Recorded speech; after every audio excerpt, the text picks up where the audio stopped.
এডুইনফো Bangla YouTube চ্যানেলের পক্ষ থেকে আপনাদের সকলকে স্বাগত জানাই। আজকের এই ভিডিওতে আমরা আলোচনা করব অন্নপূর্ণা যোজনার যাদের টাকা ঢোকেনি, অর্থাৎ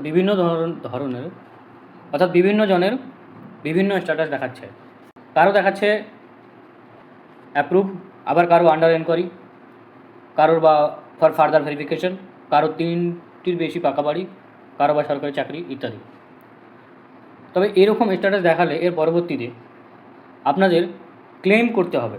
তো কিভাবে ক্লেম করবেন এবং কী কী পদ্ধতিতে আপনারা ক্লেম করতে পারবেন, এই ভিডিওতে আমরা সব কিছু দেখাবো। তো ভিডিওটি প্রথম থেকে শেষ পর্যন্ত দেখবেন। তো এই যে আপনারা দেখতে পাচ্ছেন যে লগ ইন, মোবাইল নম্বর এবং পাসওয়ার্ড দেওয়ার পর এরকম একটা ইন্টারফেস আপনাদের সামনে আসবে এবং এখানে আপনারা আপনাদের আইডি দেখতে পারবেন। এই যে এটা আপনাদের আইডি এবং তারপর নাম, এবং এখানে দেখাবে আপনাদের স্ট্যাটাস। তো আপনারা কিভাবে আপনাদের ক্লেম করবেন বা কিভাবে অবজেকশন করবেন, এটাকে আমরা একটু বুঝে নেব যে অবজেকশন বলতে আমরা কী বোঝাই এবং ক্লেম বলতে আমরা কী বুঝতেছি। তো সেক্ষেত্রে অবজেকশন হচ্ছে কারোর বিরুদ্ধে অভিযোগ জানাতে হলে আমরা অবজেকশন করব। অর্থাৎ আপনার জানা মতো কোনো অযোগ্য ব্যক্তি যদি তথ্য লুকিয়ে অন্যায্যভাবে এই প্রকল্পের সুবিধা পেয়ে থাকেন, তবে অবজেকশন এই অপশনটা আপনারা ফিল আপ করতে পারবেন এবং তার নাম ও তথ্য দিয়ে অভিযোগ করতে পারবেন। আরেকটি অপশন ক্লেম। আপনার টাকা না ঢুকলে বা ফর্মে ভুল থাকলে আপনি ক্লেম করতে পারবেন। তো সেক্ষেত্রে আপনাকে করতে হবে ক্লেম অপশন। তো চলুন কীভাবে আমরা করব দেখে নেই। দেখেন এই উইন্ডোটা যে ওপেন হয়েছে এটা হচ্ছে ক্লেম বাই অ্যাপ্লিক্যান্ট। অর্থাৎ আপনার কোনো যদি ভুল থাকে বা আপনি টাকা পাননি, সেক্ষেত্রে আপনাকে ক্লেম করতে হবে। এবং সেক্ষেত্রে এরকম একটা ইন্টারফেস ওপেন হয়ে যাবে এবং এখানে আপনারা দেখতে পাবেন প্রথমে আপনার অ্যাপ্লিকেশন আইডি যেটা আছে, এখানে আপনার অ্যাপ্লিকেশন আইডিটা শো করবে এবং তারপরে আপনার অ্যাড্রেস শো করবে এবং তারপরে আপনার বাড়ির সদস্যগুলোর নাম পরপর এখানে শো করবে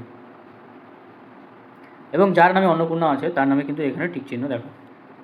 ঠিক, এবার পরের অপশনে দেখেন রিজন ফর ক্লেম। তো ক্লেম করার কারণটি কী?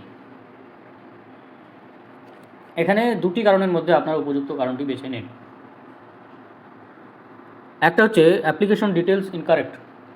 যদি আবেদন করার সময় আপনার কোনো তথ্য ভুল দেওয়া হয়ে থাকে, যেমন ভুল করে সরকারি চাকরি সিলেক্ট করা, নাম, আধার, ভোটার নম্বর ভুল হয়ে যাওয়া ইত্যাদি ক্ষেত্রে আপনি প্রথমের অপশানটা অ্যাপ্লিকেশন ডিটেলস ইনকারেক্ট, এই প্রথমের অপশানটা আপনি ক্লিক করবেন।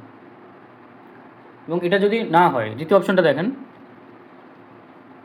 Wrongly marked as ineligible / application rejected. যদি সমস্ত তথ্য সঠিক থাকা সত্ত্বেও সরকার আপনাকে ভুলবশত অযোগ্য বা রিজেক্ট করে থাকে, তাহলে আপনি এই দ্বিতীয় অপশনটাতে ক্লিক করবেন। এবং ক্লিক করার পর এখানে দেখেন রিমার্কস বলে এই বক্সটা যে দেওয়া হয়েছে, এই ঘরে আপনার সমস্যার কথা স্পষ্টভাবে লিখুন।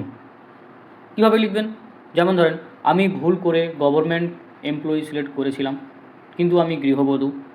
এরকমভাবে আপনাকে এইটা লিখতে হবে এবং লেখার পর এখানে দেখবেন documents in support of claim. কী ডকুমেন্টস? এই ক্লেম করার জন্য আপনাকে একটা ডকুমেন্টস দিতে হবে। সেই ডকুমেন্টটা এখানে আপনি আপলোড করবেন, যেমন আধার কার্ড, ভোটার কার্ড, এবং সেই ডকুমেন্টটা হতে হবে 50 কেবি থেকে 200 কেবির মধ্যে। এবং এই ডকুমেন্টসটা দেওয়া কিন্তু বাধ্যতামূলক নয়, অর্থাৎ আপনি এটা দিতে পারেন এবং এটা দিবেন। এবং এরপরে এই সাবমিট বাটনে আপনি ক্লিক করবেন। এই সাবমিট বাটনে আপনি ক্লিক করবেন, তাহলে আপনার অ্যাপ্লিকেশনটি ক্লেম করা হয়ে গেল।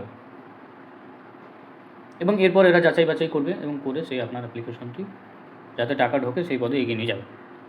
এবং এখন আর একটা বিষয় হচ্ছে অবজেকশনের জন্য এই যে সেকেন্ড অপশানটা আছে, অবজেকশন এগেনস্ট সামন, অর্থাৎ কারো বিরুদ্ধে আপনি অবজেকশন করছেন। তো এখানে ক্লিক করবেন এবং এখানে ক্লিক করলে এইরকম একটা ইন্টারফেস চলে আসবে। এবং এখানে দেখুন অবজেকশন ডিটেলস বলে এখানে প্রথমে দেওয়া আছে নাম অফ অবজেক্টর, তো যে অবজেকশন করছে তার নাম এবং তার বাবার নাম, ডিস্ট্রিক্ট, গ্রামাঞ্চল শহর অঞ্চল, এখানে ব্লক এবং এখানে গ্রাম পঞ্চায়েত, এগুলো দিয়ে দিতে হবে।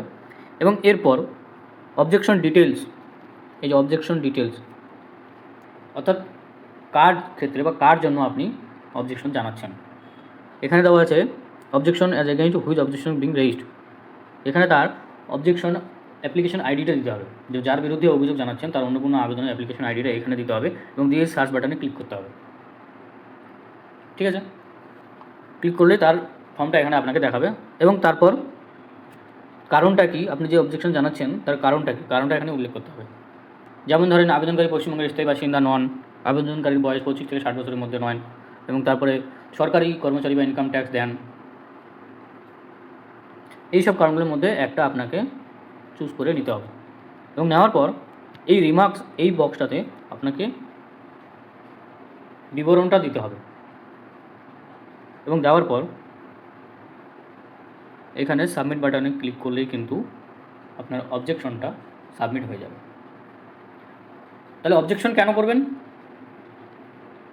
কোনো অযোগ্য ব্যক্তি আপনার বাড়ির পাশে বা আপনার লোকালে কোনো অযোগ্য ব্যক্তি দেখছেন আপনার কাছে টাকা পাচ্ছে কিন্তু আপনি টাকা পাচ্ছেন না, সেক্ষেত্রে আপনি চাইলে এই অবজেকশনটা করতে পারেন। তো এই ছিল দুইটা পদ্ধতি, একটা হচ্ছে ক্লেম অর্থাৎ আপনি টাকা না পেলে বা আপনার কোনো ভুলভ্রান্তি হলে, এবং একটা হচ্ছে অবজেকশন। বুঝতে পারলেন? তো এই ভিডিওটি ছিল এইটুকুই। ভিডিওটি ভালো লাগলে লাইক করবেন, চ্যানেলটিকে সাবস্ক্রাইব করবেন